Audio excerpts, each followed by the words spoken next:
Good evening, everyone.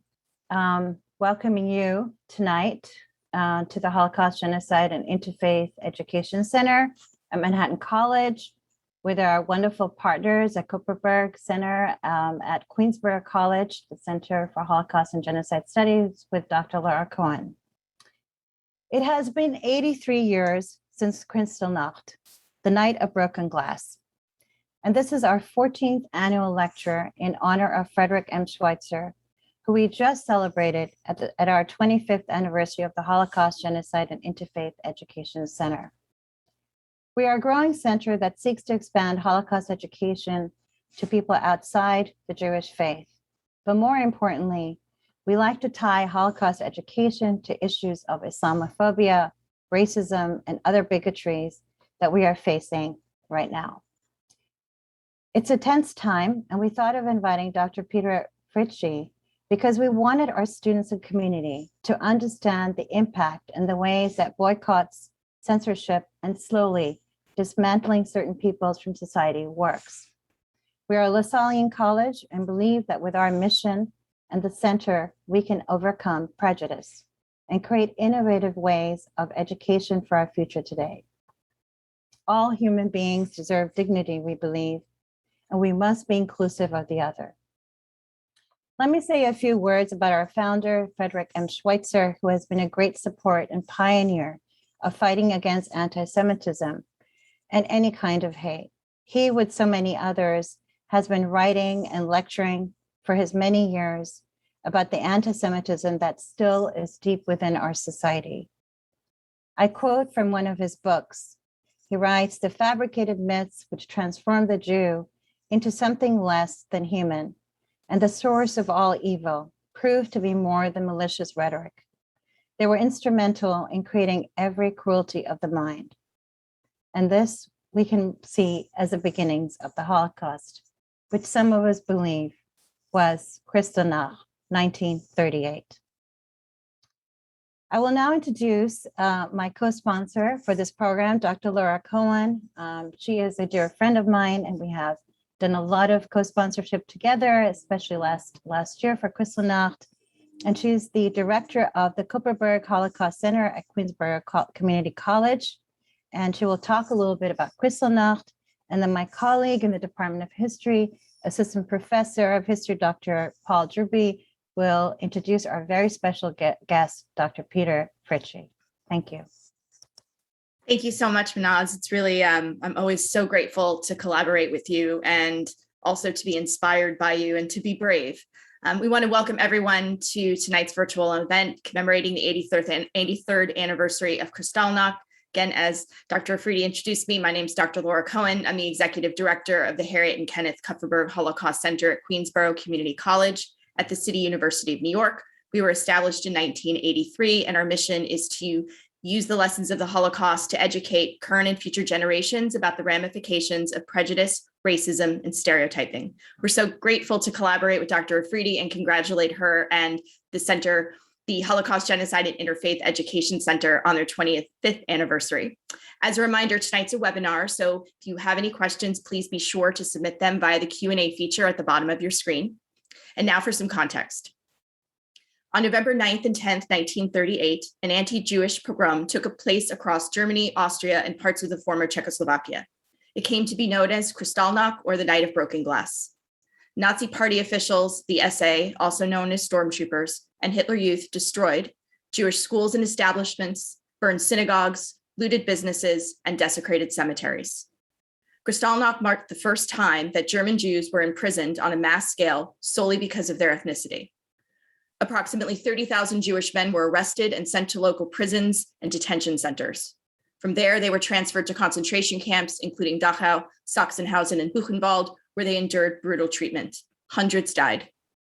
The destruction also kicked off unprecedented anti-Semitic human rights violations and mass atrocities against Jewish people in Nazi-occupied Europe in the years that followed. 6 million lives extinguished, vanquished, and tonight we remember each one of them as a human being and what they left on this earth for us.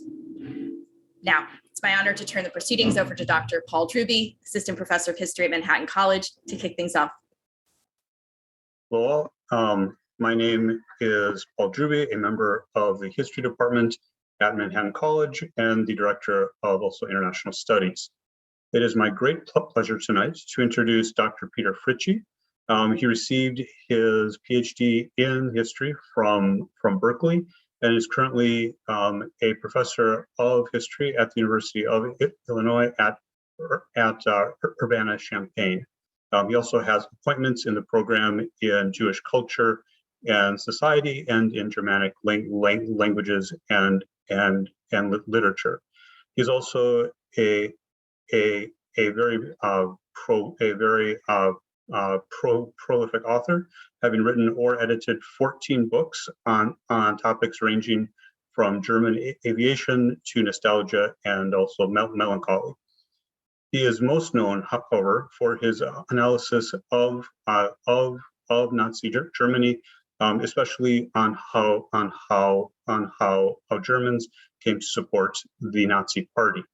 His most recent book, just published last year, is Hitler's First 100 Days, when Germans embraced the Third Reich.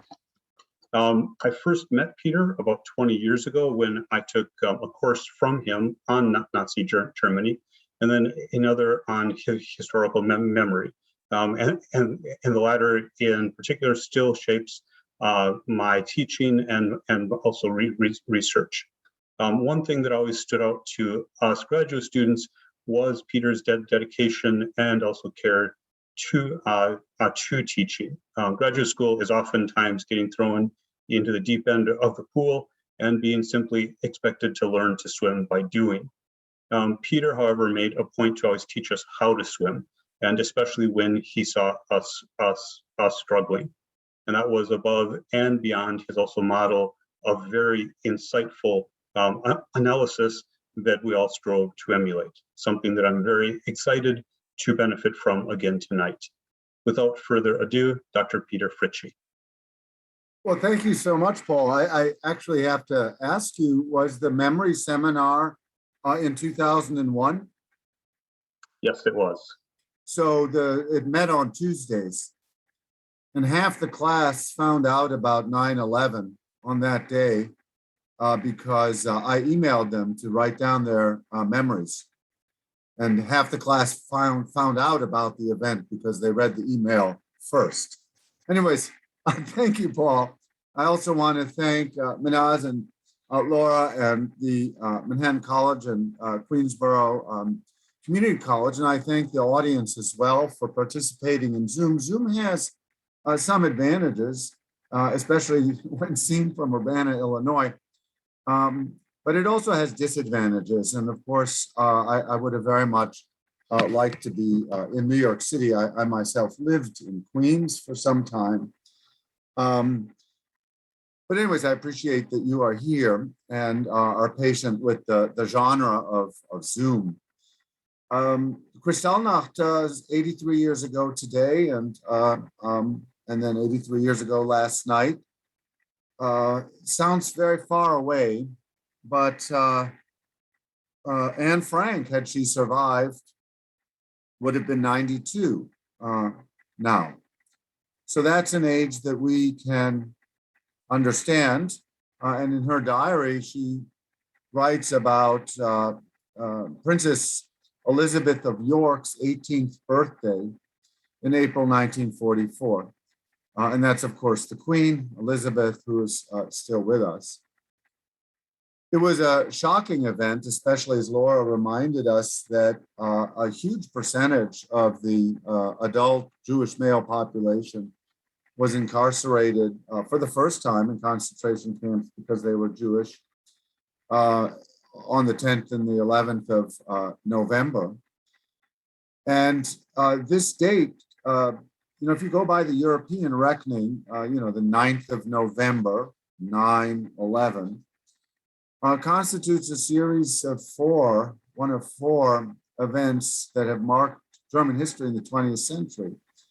The German Revolution and the abdication of the Kaiser came on November 9th, 1918. Hitler's failed putsch, the march to Berlin, the Beer Hall Putsch, came on November 9th, 1923. The pogrom, November 9th, 1938. Incidentally, when the party was celebrating the 15th anniversary of the failed push. And the fall of the Berlin Wall is November 9th, 1989. So that's quite a 9/11 for Germany. When I, until actually quite recently, when I thought of the boycott on April 1st, 1933, it was not a seminal event compared to the Nuremberg laws or compared to the Kristallnacht. I had learned that the boycott was designed to warn and stop shoppers. And in that, it wasn't terribly successful. Some people were intimidated, but many people did walk across the line of the SA paramilitary troops, that's the party's military wing, and continued to shop. And the boycott was called off after a day, although it had been announced that it would last for longer. And so the sense was that it just had not actually gotten a lot of traction. But actually, it's quite the opposite. Shopping was not the issue at all. Spectatorship was. And it was not a matter of indifference by Germans, going about their business on that day. It was a matter of tremendous interest and of creating and making visible, really for the first time in the Third Reich, lines of fundamental difference, particularly between Germans and Jews. So unfortunately now I'm going to start my screen share with the PowerPoint as I set the scene and go over the course of events and my interpretation.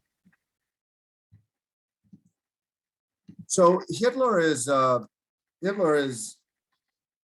appointed chancellor on the around noon on the 30th of January 1933. The president has given him emergency police powers, and then very quickly allows him to call new elections. And this is very important to Hitler because now he's inside government. And he can use the radio and the propaganda arms of the government, and he can use the Prussian police, which has been the state of Prussia has been federalized by the government. So it's controlled by the federal government.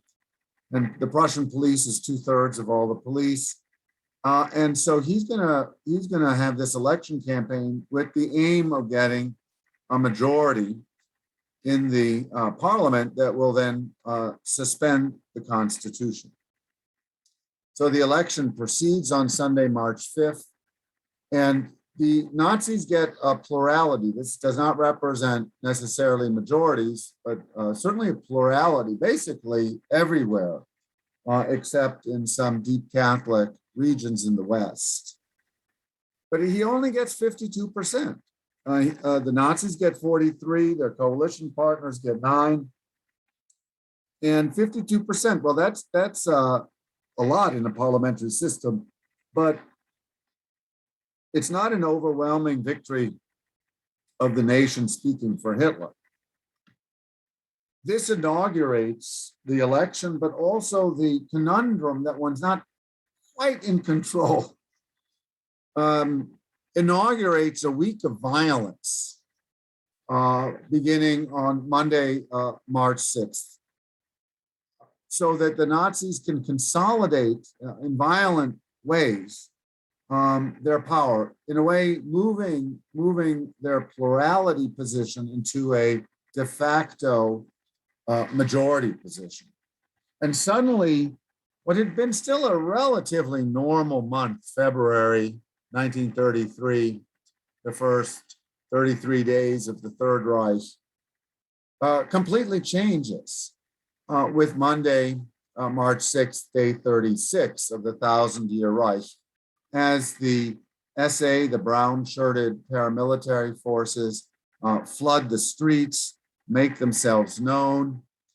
And one by one, this is all local initiative, it's not a government order, begin attacking their enemies and taking over local and state offices.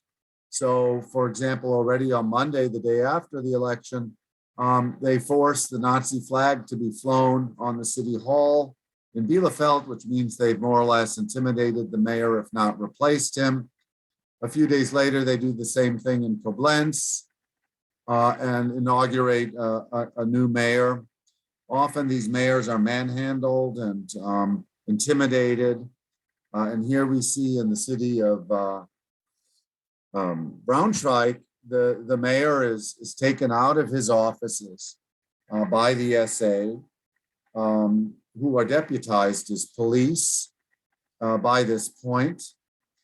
And so the party paramilitary wing, the Brown Shirts, have been deputized as auxiliary police in state after state after state in the federal structure of Germany. And they arrest the Ernst Böhme, Braunschweig's socialist mayor. They beat him up, then parade him around town with a red sash around his clothing, and then throw him into jail. He's lucky. He gets out of jail after 40 days and lays low in Berlin until the British reappoint him as mayor in 1945. But this humiliation is not only frequent, it happens more and more. This is a German member of the parliament, a social democratic member of the parliament, who's humiliated in a public march or wagon through the streets of Chemnitz. And the wagon is drawn by social democratic city councilors who've been impressed into the job.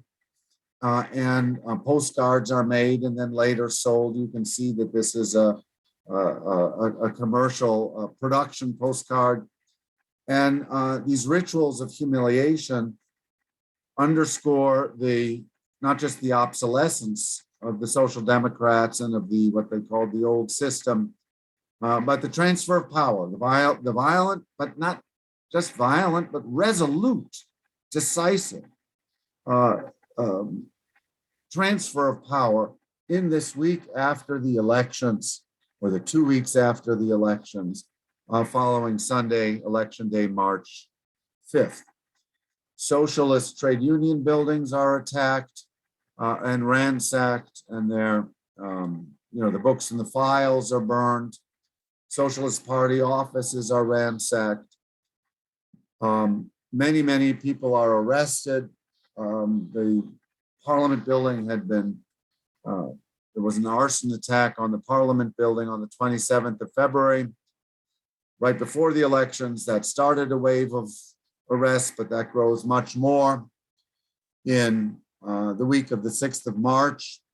And there are wild concentration camps established in bowling alleys and bars and the like, abandoned factories, where the SA, the auxiliary police, now well armed, arrest, incarcerate, and torture their political opponents, mostly socialists and communists.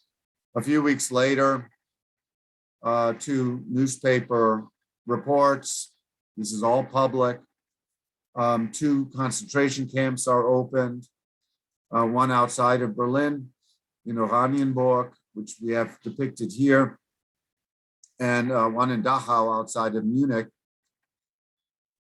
And about 100,000 people cycle through these camps.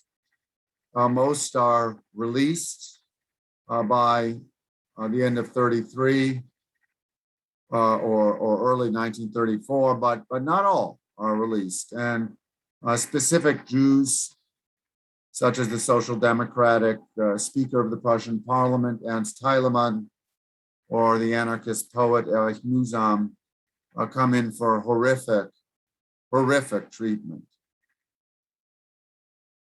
So violence is very central to the project of consolidating rule. Now, this is day 35, 36, 37 of the Thousand-Year Reich.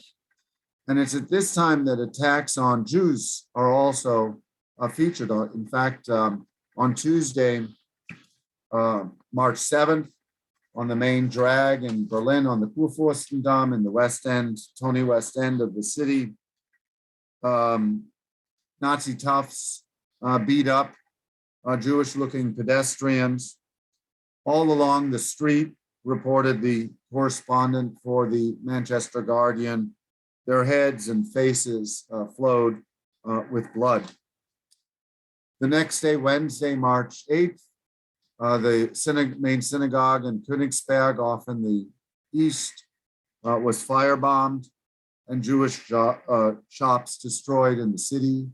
And a few days later, a Jewish movie theater owner was beaten to death. That same Wednesday, March 8th, mobs cluster around the department stores in Essen and more cities, demonstrating against Jewish ownership of shops, intimidating pedestrians, sometimes photographing shoppers who continue to go in, and forcing these department stores to close. Really a unprecedented occurrence that unruly mobs would force stores in the center of cities to close. At the end of the week, the American news magazine Newsweek reported on the reign of terror in a week's vignettes of Nazi land. That's how Newsweek put it. A new and sinister place. But the international press is taking notice. On Friday, the 10th of March, so just 5 days after the election, in response to the cascade of violence that has poured over Germany, and is still reported in the press. Second week of March, the press is still reporting on these events. The Nazis, the prime minister, the Prussia's Nazi interior minister, Hermann Goering, the old aviation ace, responds to this criticism, and he lashed out in an unrepentant and wildly reported speech. Were there abuses? Well, if people say that here and there someone has been taken away and has been mistreated, well, I can only reply, you can't make an omelet without breaking eggs. And Goering promised, I have just begun to clean up. We are nowhere near finished. Then he added, the police are not there to protect rogues and vagabonds and usurers and traitors, he said, nor are they there to serve as a defense force for Jewish department stores. The implication, the police should only safeguard German lives. And it was non-German lives, or rogues and vagabonds, Jews, who threatened German livelihood. German bodies could thus only be protected by attacking non-German bodies. That same day, Friday, March 10th, after a night of rowdiness in which the glass panes of a department store in Munich had been smashed in, the owner's lawyer, a Jew named Michael Siegel, reports to the police in Munich to protest that it was his client, the department store owner, who was arrested instead of the brown-shirted rowdies. At the police station, when Siegel got there that Friday morning, SA auxiliaries took matters into their own hands, and they beat him up. They snatched his socks and shoes, They cut his trousers off at the knee, and then hanging a sign around his neck that read, "I will never again complain to the police." Munich security forces marched him through the streets. Now, Siegel was lucky. In 1933, he managed to escape the SA by hailing a taxi. And eventually he managed to escape Germany by escaping to Peru.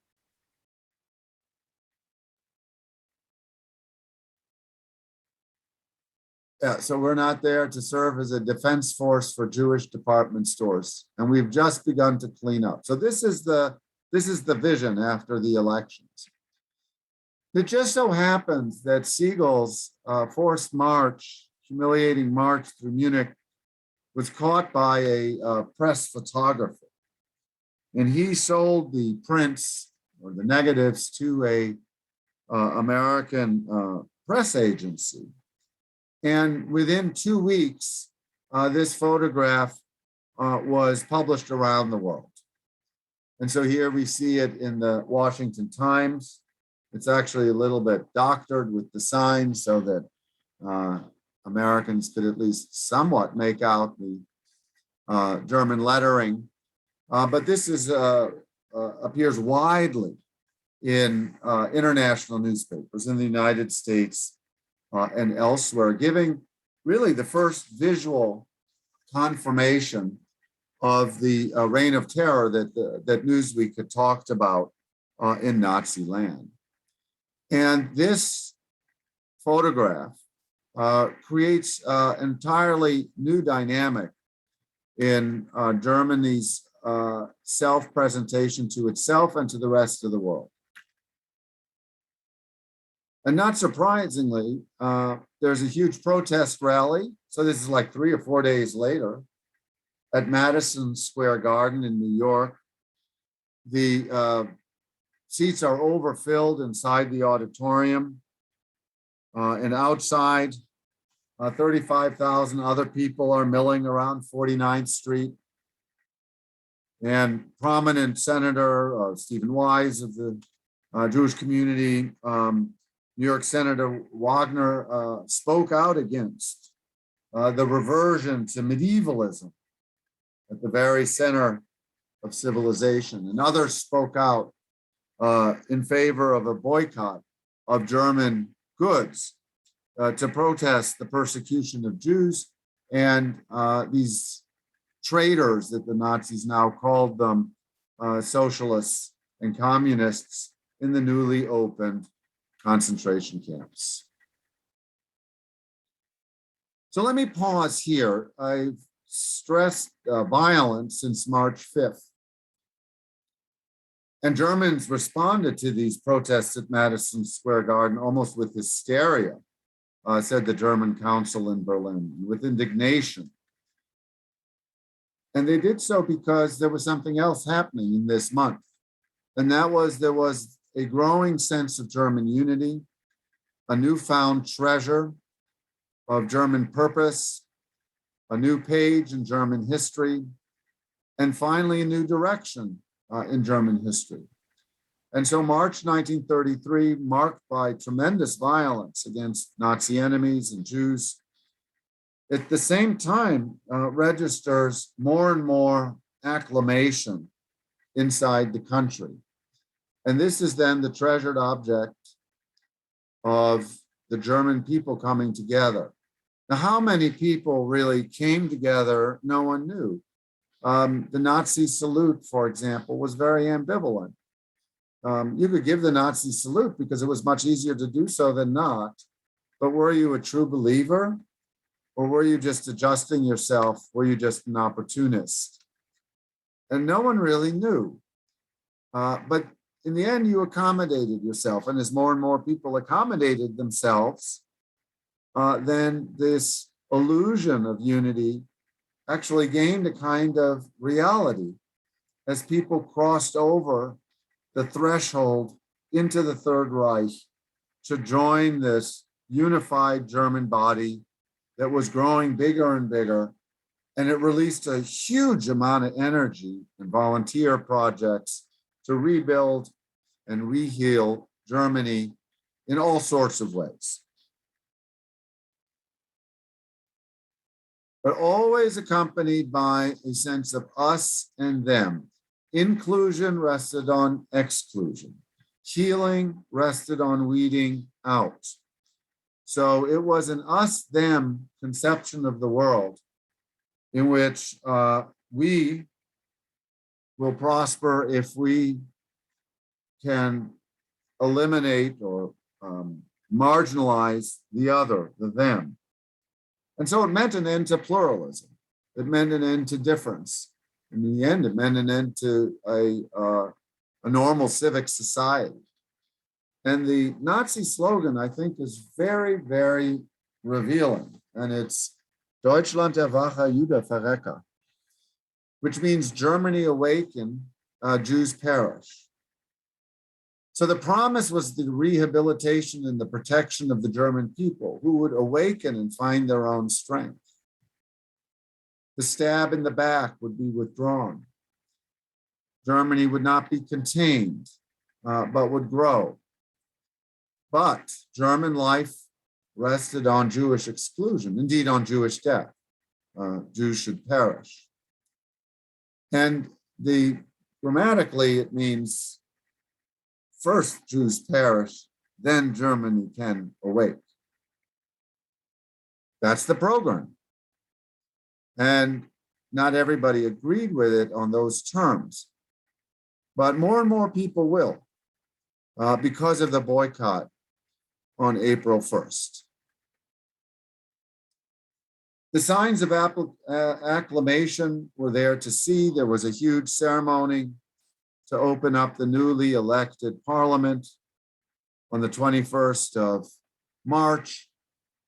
It was held in the Garnison Church in the old military town of Potsdam, a church in which Frederick the Great was buried, and the German elites gathered there and commemorated the union of the old and the new Germany. The corporal from the trenches on the Western Front and the field marshal, the president, Hindenburg.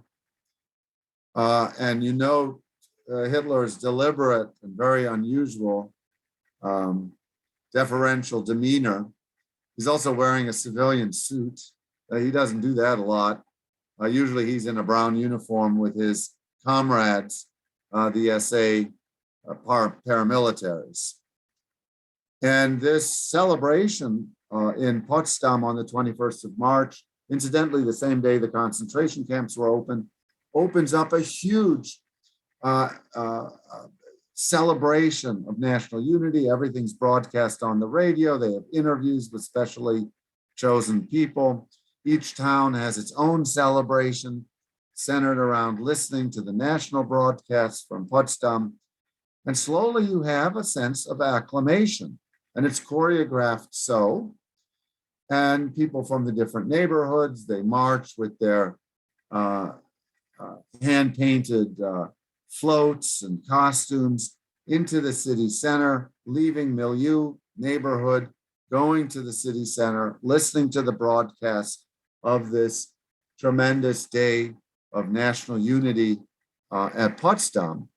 And slowly the frame fills with more and more Germans celebrating and really commemorating and cherishing finally this sense of unity. Now, many people voted against the Nazis back in the elections on March 5th. And they haven't all gone away, but more and more people are drawn into the majority, so that the 52%, which is not a lot, that Hitler got on March 5th begins to grow and grow. And while we cannot take these scenes of acclamation completely seriously, because we don't see who's not there, these scenes were consumed and people wanted to consume them. And so slowly the frame is filled as more and more people step into the Third Reich and realize there's no going back. There's not going to be a return to Weimar. The Social Democrats are not returning. And we have to adjust. And we might as well see the positive in the national unity and the sense of purpose that the National Socialists seem to be offering. And we ourselves, as authors and historians and publishers, are complicit in giving a kind of credibility to this view. Almost all this is the Sportpalast in Berlin, which seats 20,000, and it's always audience participation. And the best example of that is the Sieg Heil. Sieg Heil, says the audience. So it's call and response involving the entire audience in the sounds of German unity and German determination that are then broadcast on the radio, which sound like the sounds of national unity in the making. But anyways, historians and publishers are also complicit because this is what's on the book covers, right? Constantly. And we know it's to some extent show, but it is also actually a nod saying that there's a kind of a credibility in what the Nazis believed that they had succeeded in achieving and creating, and that's the strange thing that we have to interpret. But that it exists begins not to be questioned. So that's the background of March 1933. You have violence, but you also have acclamation. Now, what gets people so excited about the protests from America and Great Britain, and really this hysteria, as the Consul General spoke about in Berlin, is that the Germans felt that this was this was atrocity propaganda. Michael Siegel, Terrorland, Nazi land, and there was a repeat of all the vicious anti-German propaganda from World War I, in which German soldiers raped Belgian maidens, killed nuns, chopped off the hands of Belgian children, wantonly killed civilians. And so the message was in 1933, now it's back to 1914 in the Great War. It's the Germans versus the Allies. It's the Germans versus the Jews and the Allies standing behind them. And the Germans are being attacked. It's the Jewish war on Germany in the same way that we saw in World War I, so well typified by the atrocity propaganda. Goebbels concluded the atrocity propaganda is just like the Great War. German newspapers protested German baiting and rabble-rousing according to notorious wartime models. All the fairy tales that we already know from the war, said the Berliner Morgenpost, are being reposted. This, World War I, was not an issue on which Germans disagreed. The revival of the atrocity campaign from the Great War made Germans feel embattled in 1933. And the boycott of Jewish businesses was supposed to be nothing less than a declaration of war against the crusade of lies launched abroad. Point of fact is that Jews around the world want to destroy Germany, is what the poster script read. And at the same time, Germans wanted to protect the new treasure, their national revolution, the new page turned in history with the arrival of Hitler and the new government. And so in the days right after the Madison Square Garden protest, the Nazi Party calls on a boycott of Jewish businesses in Germany to protest against the actions abroad. Now, why German Jews should be held responsible for protests in New York City was not exactly clear, unless, of course, you think in terms of the Jew, who operates everywhere, whether it's in Berlin or New York or London, in the same manner. And in the very characteristic Berlin advertising pillars, Litfaßsäulen, you see here the poster for the 10 o'clock boycott on Saturday, April 1st. And it's signed, it's a party event, but it's signed by, of course, by Hitler as party leader, but also by Hindenburg as president of the Republic. But it is a party event. And if you look at this poster extremely closely on the lower left, there's beginning to be a little picture that you see on the pillar.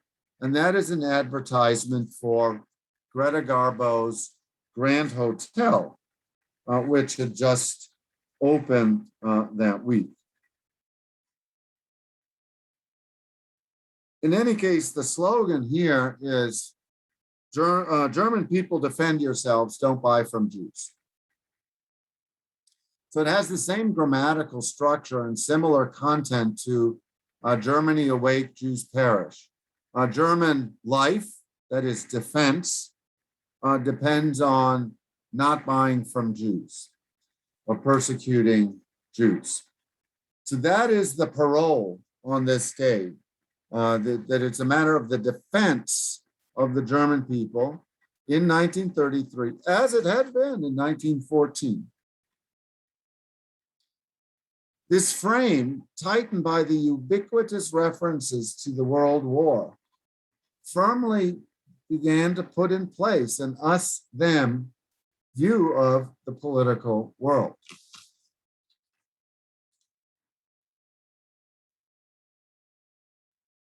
So the boycott Saturday morning, 10 a.m.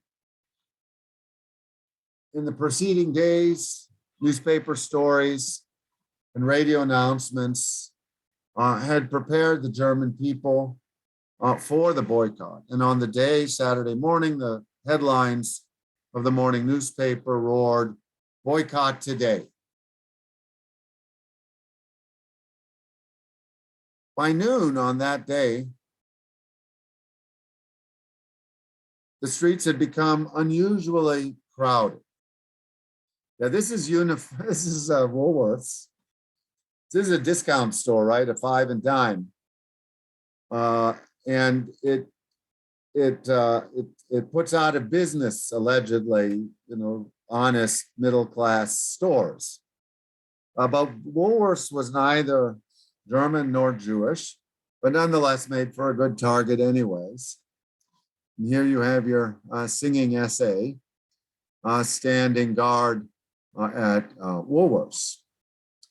By noon on that Sunday, the streets had become unusually crowded, and uniformed troopers were everywhere, but not really to prevent shoppers from entering Jewish stores, because the swarms of people who we see, this is an explanation in English, the swarms of people that we see in the city are not there to shop.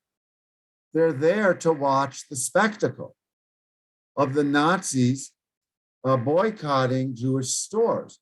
And they're there to see what stores are Jewish. And there they gather and they talk and they debate, or maybe they're indifferent. But the boycott was not there in the end to deter local folks from shopping. It lured them to town to do something else that was new, to watch and ultimately participate in the grand spectacle of delivering a message to Germany's Jews and Germany's enemies. And the downtown areas were more crowded on this Saturday than they had been ever before. Newspapers report that. Traffic stopped, crowds everywhere. So this is not to stop shoppers and to cut into the bottom line of Jewish stores. This is to create an us-them differentiation between Germans and Jews, those who have to defend themselves and those who are launching an attack. Trucks with loudspeakers plied the streets. Choruses of SA men shouted slogans. Hitler Youth handed out leaflets. Swastikas and red, black, white flags were affixed to buses and streetcars and subways. The day really felt like a holiday.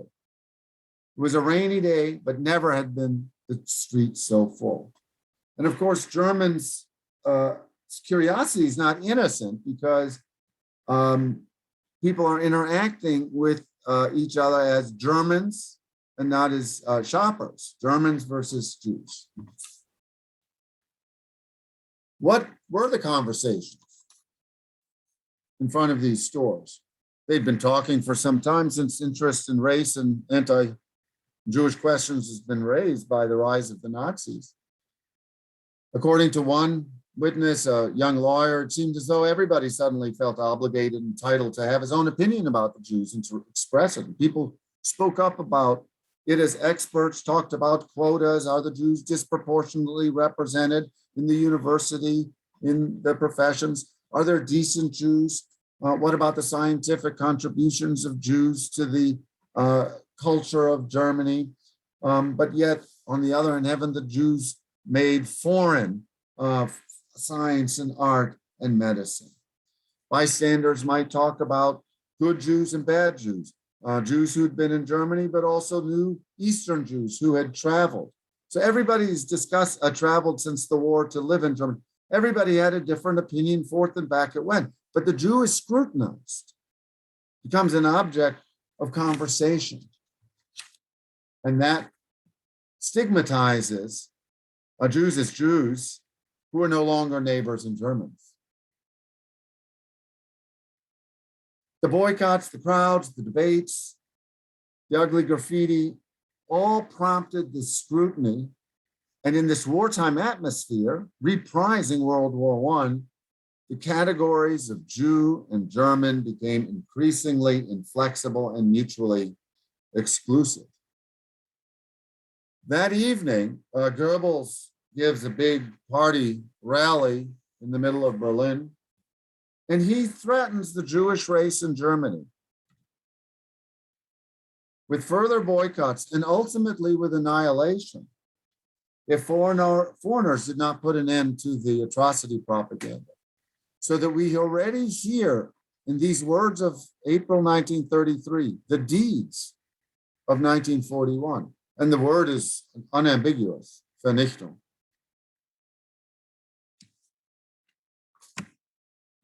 So the Jews are marked, shops, and then there's the law for the restoration of the civil service that comes 6 days later, which is a law that allows authorities to purge the civil service at the local, state, federal level of political enemies such as social democrats, and mandates the forced retirement without a pension of all Jews.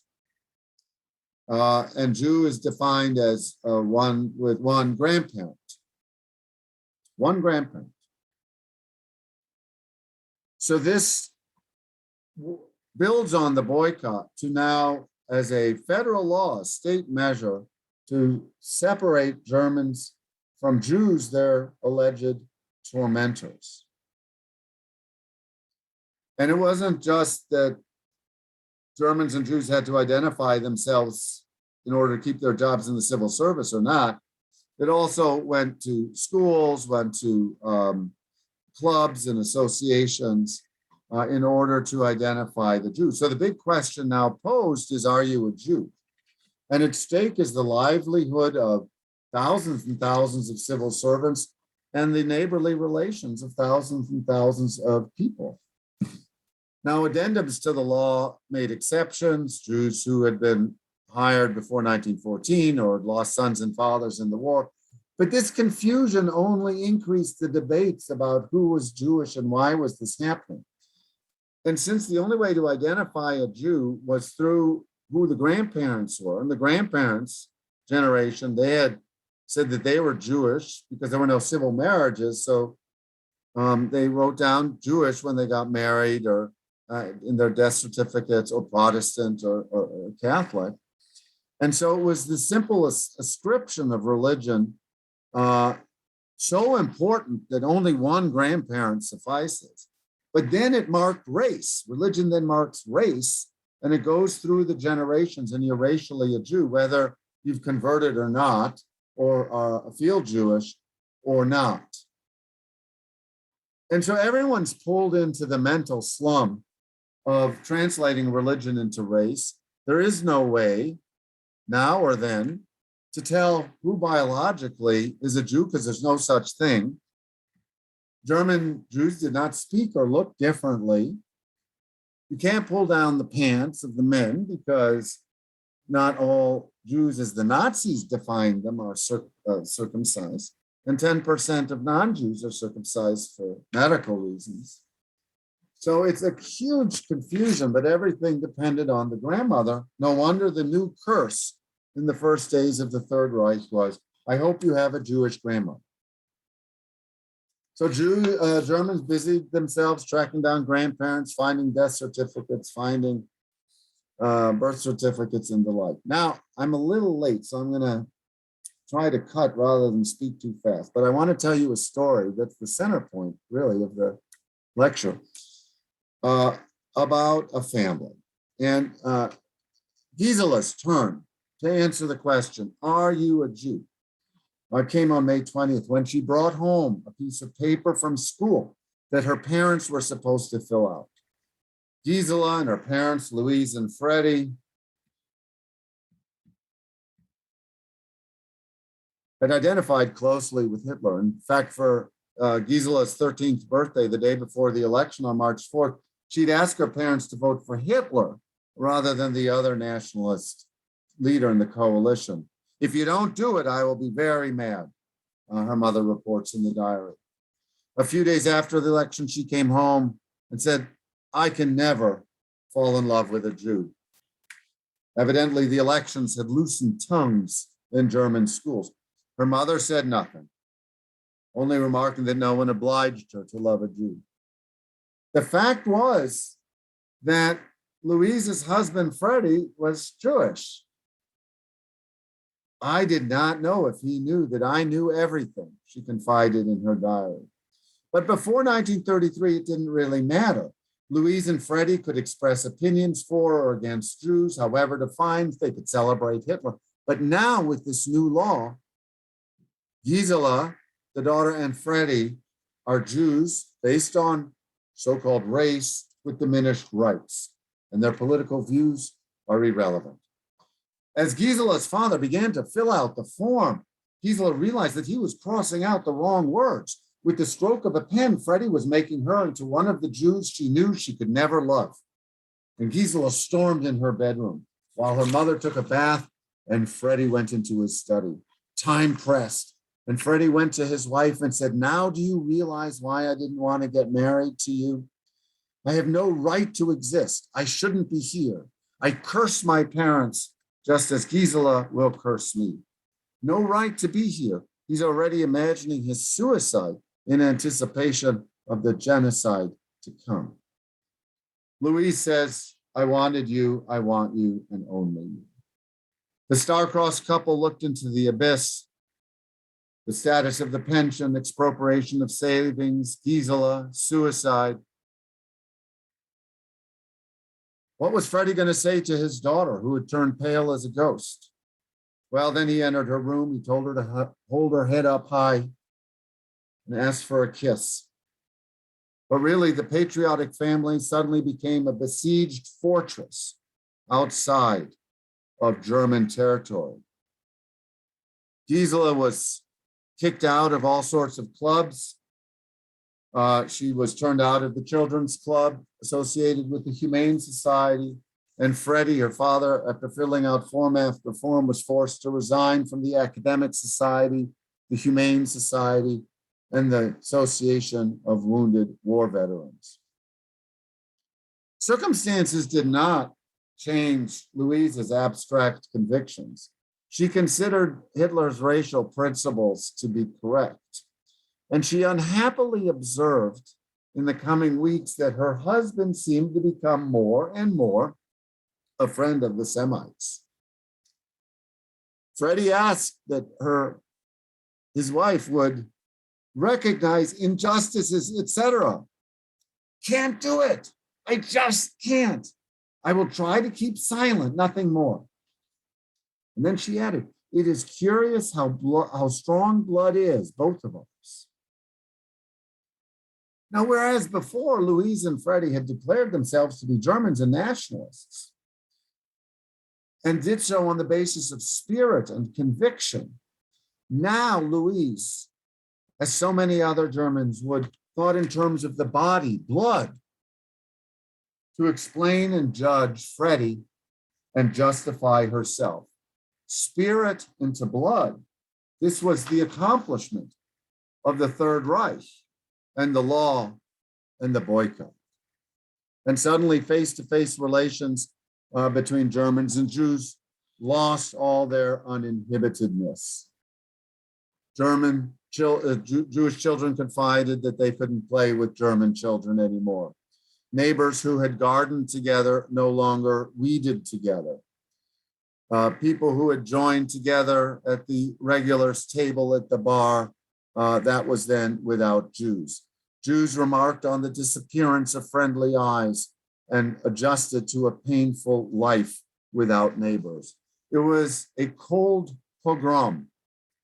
And the Solmitzes, Louise and Freddie and Gisela, were ultimately completely marginalized because of the way the body was interpreted and not because of their spirit.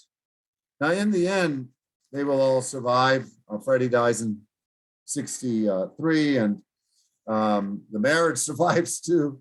Louise dies in the 1970s, and Gisela eventually marries a Belgian Jew and moves to France.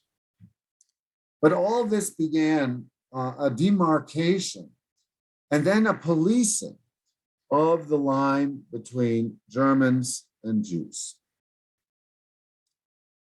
It's the body that mattered and not the spirit, which is the very transformation that Louise had made. Cherishing Freddie's nationalist, proto-Nazi sympathies, but now saying, I see the Jewish blood in him when he says one should have sympathy. That summer, Jewish bodies were excluded from more and more places. First, swimming pools. There was a frenzy on swimming pools because the thought was that the Jewish body would actually contaminate the water. And so this is all local initiative. It's not a top-down order. It's a bottom-up initiative. Town after town in these years banned Jews from swimming pools. And if you're going to do that, you should ban coupling between Jews and Aryans. This was not illegal. Jewish love was not illegal until 1935. But the idea was that the Jewish male was a predator on the Jewish female, who then would forever be contaminated, even if she had children with a different husband. And it's always the question of the Jewish penis and the Aryan vagina, which underscores the imagery of invasion. A newspaper said, keep your eyes peeled this summer. When you're out visiting outdoor cafes and excursion spots and public pools, and you're wandering in the forest, keep your eyes peeled to see if you find a Jew and a Aryan maiden together, and then tell the police. And often these poor couples were marched through the streets in the medieval rituals of the pillory, which seemed to suggest the people's wrath and the people's justice against sinister and serious sins by transgressors. And often with the address, here are the addresses of the so-called perpetrators who have shown themselves to be defiling and transgressing the norms of the German people, who now see themselves as a body, the German race. And thousands here in 1935 accompanied these marchers. And the spectatorship of that the pillory creates in public, and these are hour-long events, again, creates us and them and establishes the basic pattern that we see. We see this, it's just horrifying. It's so horrifying, but there's so many smiles in the background, and the us-them boundaries are so clear. The violence marks the boundaries and incites more violence, and in fact justifies that this is justice and not crime. It's proportional and not excessive. That's why the pillory, the public pillory, is such a key feature. And we will see this at Kristallnacht. This is the synagogue in Bamberg. You see people on bicycles coming and looking. You see the spectatorship when Jewish men are marched off the next day to the concentration camps. And if you were to look at this photograph very carefully, you would see 3 or 4 cameras. But the us-them is very clear. And you see it with the deportations in the fall of 1941, which were often in public, as Jews were called upon to register at the railroad station, where they would be shipped to ghettos in German-occupied Poland. Now, we don't see a lot of boisterous crowds at this moment in this scene, but it's public. This is not night and fog. And so the terror in 1933, the marking, the identification, the ritual activity, and the spectatorship it invited expanded into the terror of Kristallnacht, the terror of the deportations. Violence confirmed that this was a matter of the people to protect and defend the German people. Using the wartime imagery of the war and the lost war. It was the people's will and the alien Jew, the alienated Jew, the enemy from as long back as the Great War, that the boycott on April 1st first conjured up into being in a state of virtual war. Thank you. Thanks. Sorry for the rush. I'm very happy to answer any questions you might have from January 30th to January 6th. Thank you, Peter. I mean, we're a little over time. It's 8:05, but we will try and do our best to ask a couple of questions. I'm going to start with the first one, and it's about actually Potsdam. And from what I know, in terms of the history, is that there were a lot of youth kind of celebrations at the time of the boycott.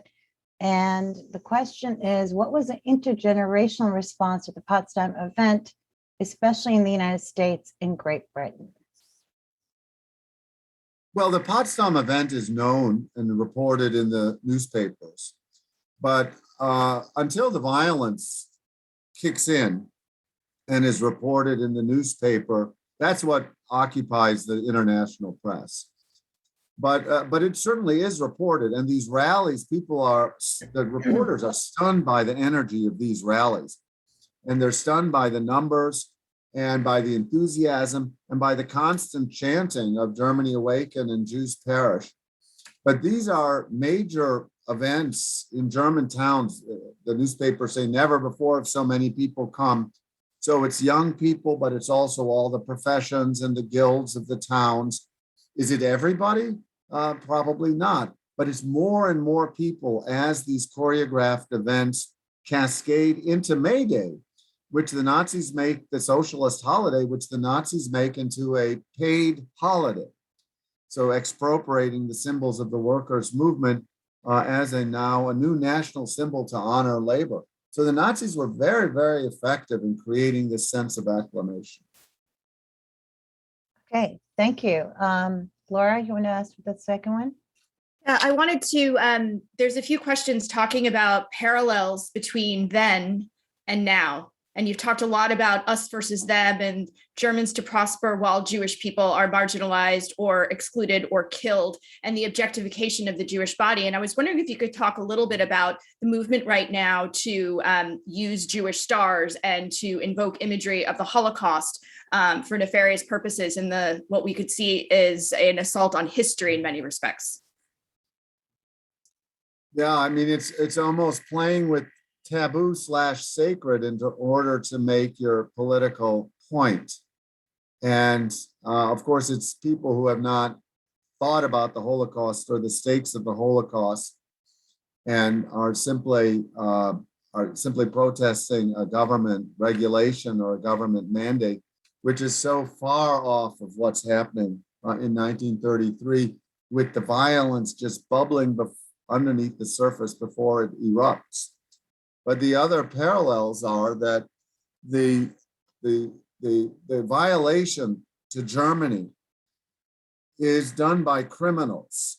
And if you get rid of these Jewish Marxist criminals, we can, in a muscular way, restore Germany. Make America Great Again does the same thing. It's an unnecessary criminal conspiracy that muscular populism can get rid of. And that's if you dissect Make America Great Again. The other thing is that German conservatives, people who weren't even Nazis, knowingly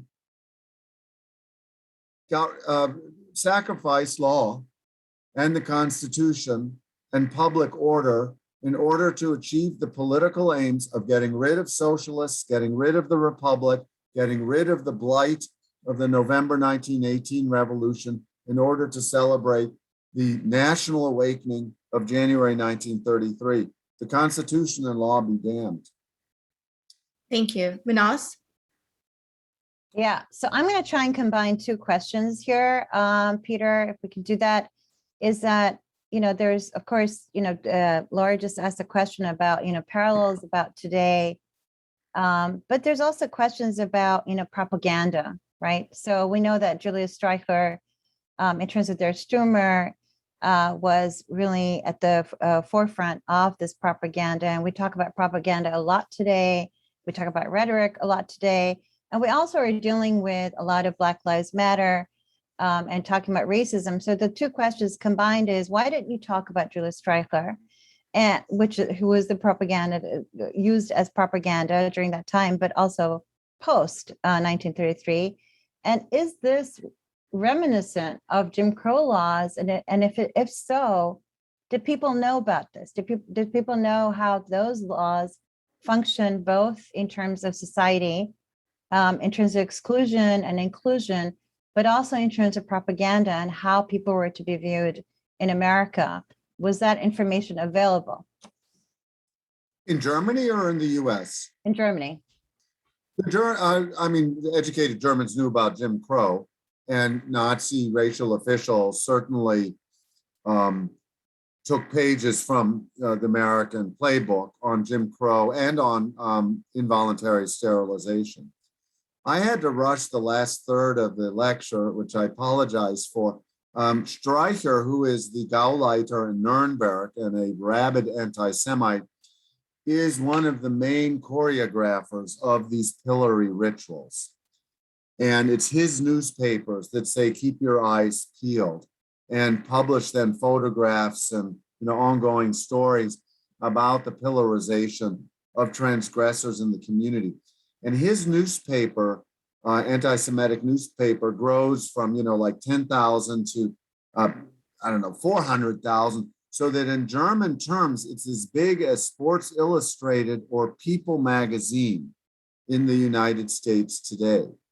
So that talks about the scaling of the propaganda. This is not, some internet site. This is huge. Mm. And then by 1935, every town would have these boxes that sold his newspapers, but it wasn't just a little box. It was actually the whole newspaper was under glass so people could read it and gather around the glass case to read these lurid stories and put in their own, and participate by sending in denunciations. So this became a huge thing. Did every German do this? Of course not. But denunciations of race defilers and other transgressors is a key way that people found themselves ensnared in German law. It is not the Gestapo arresting you and spying on you. It's public denunciations that just this anti-Semite promoted in this increasingly popular newspaper. And this suggests that the scale in Germany is just so much more awful than what we can imagine in a post-Jim Crow period of time. Now, 1950s, 1940s, there was no room. I mean, denunciations weren't made because nobody dared get out of their role, but denunciations, of course, is what's behind the lynching. But today, the scale in the United States can't compare to Germany.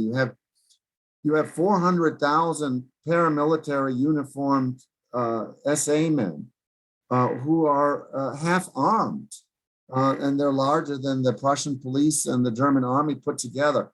This is a movement of young people, educated young people with tremendous amounts of energy. It's not rural, and it's not confined to more older populations, and it's very much in the cities. So the scale of these events that we're talking about on day 60, day 70, day 80 of the Third Reich are way, way bigger than anything we have right now in the United States, despite the comparisons being valid.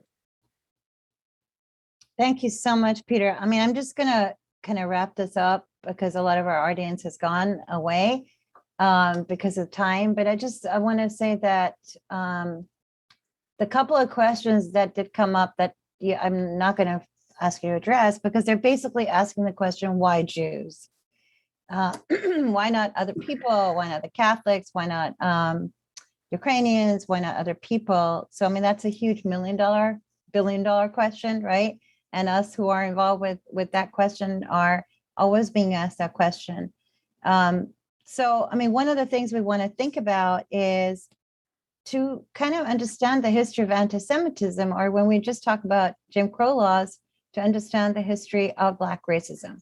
And I think we fail to do that. It's not something that just appears, but it's something that has festered in society. And for the students here, this is why we teach classes in history or religious studies on the Holocaust, and we teach classes on anti-Semitism.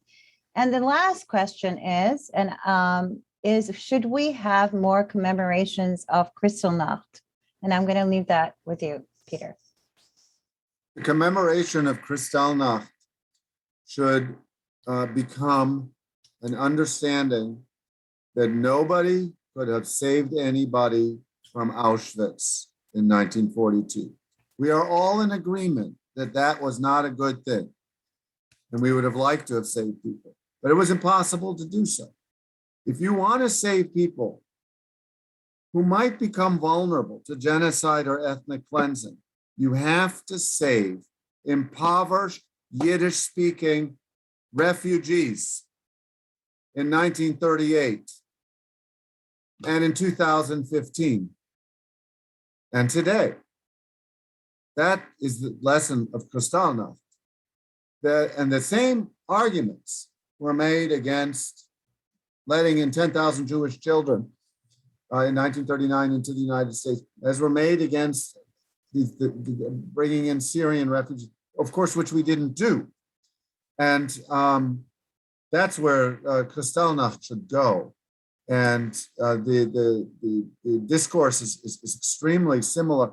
We also have a responsibility as we move away from political, racial persecution to simply, well, what about climate refugees? Where are they going to fit into all of this? You know, there are answers to why the Jews, but in the end, the answers will never eliminate the question. Mm-hmm. And I'm sorry I didn't pace myself and lost my audience. But Yeah, sorry. Yeah, it was superb. Thank you so much, Peter. And you're getting comments about what a fabulous lecture that you gave. And I wish we had a lifetime because there's so much more to discuss, even just for But these 1930. discussions are happening. I'm on the radio all the time, and it's not about me, but as I say, we're all on the radio and in these things. We're trying to figure it out, and we're trying to figure out the diagnosis of the problem, but we're also trying to understand how and to what extent we talk and cross what sort of boundaries to other people. But we have to think about this. I mean, I understand that Germany let in 800,000 Syrian and Afghan refugees. And I know Syria. I was there in 2010. But it couldn't have been 5 million either. So it is a numbers game. But yet what's going to happen? They're expecting 10 times more than Syrian refugees in the next generation with climate change. And that's how I end my Holocaust courses. We move from Holocaust to memory to post-memory to climate change. Yeah. And Tim Snyder is Black Earth. I mean, he moves right to talking about our own destruction, which is about climate change. And I think you're right. I mean, these things are all very connected. And this morning I gave a talk with someone who's talking about the Syrian refugee crisis. I spoke about the Uyghurs and the Rohingyas. We talked about that yesterday in class. Ongoing genocides right now. And you're right, Kristallnacht is a lesson for all those students here to be upstanders. But why didn't Merkel pay a bigger price in the 2017 elections because of what happened in 2015? Because of Kristallnacht. Yeah, because of that, right. Lots of Germans are extremely unsettled and all of that. And that, that has to be part of the discussion. But actually, the far right is not gaining as many votes as the Greens. Actually, Germany is dealing with this. Actually, she was right. We can do it. Yeah. It was an extraordinary act. Really. And a risk. Yeah. I remember when she did it and I visited the Syrians in the camps in Berlin, where it was. But thank you so much, Peter. We're going to say goodnight to everyone. Thank you to everyone for coming. And thank you, Lauren. Thank you, Paula. And Laura. I'm so sorry that I, didn't pace. That's fine. Well, we have you again and you'll come in person, inshallah, as we say. Okay. Inshallah. All right. Be well. Thank you. Be well. Good night.